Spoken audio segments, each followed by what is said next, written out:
చిరు 150వ movie Gulf అభిమానులను ఖైదీ చేసింది. అక్కడ 60కి పైగా థియేటర్లలో విడుదలైన మెగా మూవీ రికార్డును సృష్టించింది. ఇదే ఒక సంచలనమైతే గల్ఫ్లో అతిపెద్ద కంపెనీ అయిన అల్ రియాద్ కంపెనీ ఏకంగా తమ ఉద్యోగులకు సినిమా చూసేందుకు గాను సెలవిచ్చేసింది. మెగాస్టార్ చిరంజీవి నటించిన ఖైదీ నెంబర్ 150 సినిమా గల్ఫ్ దేశాల్లోనూ సందడి చేస్తోంది. ఒకటి కాదు, రెండు కాదు, ఏకంగా 60కి పైగా థియేటర్లలో ఈ సినిమాను ప్రదర్శిస్తున్నారు. అక్కడి తెలుగువారిలో కొందరు తెలుగు రాష్ట్రాల్లోని వారి కంటే ముందే ఈ సినిమాను చూసేశారు. మంగళవారం రాత్రి దుబాయ్లో ప్రీమియర్ షోలు వేయగా పెద్ద సంఖ్యలో అభిమానులు తిలకించారు. ఇక ఈ సినిమాను ప్రదర్శిస్తున్న హాళ్ల వద్ద చిరంజీవి అభిమాని, వ్యాపారవేత్త కేసరి త్రిమూర్తుల ఆధ్వర్యంలో కేకులు కోసి మరీ సంబరాలు జరుపుకున్నారు. వారం రోజుల వరకు టికెట్లు దొరకని పరిస్థితి.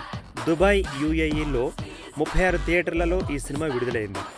గతంలో ఎప్పుడూ లేని విధంగా ఒమన్లో 10 థియేటర్లలో దీన్ని ప్రదర్శిస్తున్నారు.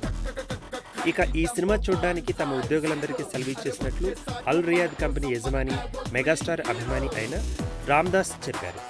కువైట్లో 7, బహ్రెయిన్లో 5, ఖతర్లో 7 థియేటర్లలో ఈ సినిమాను ప్రదర్శిస్తున్నారు.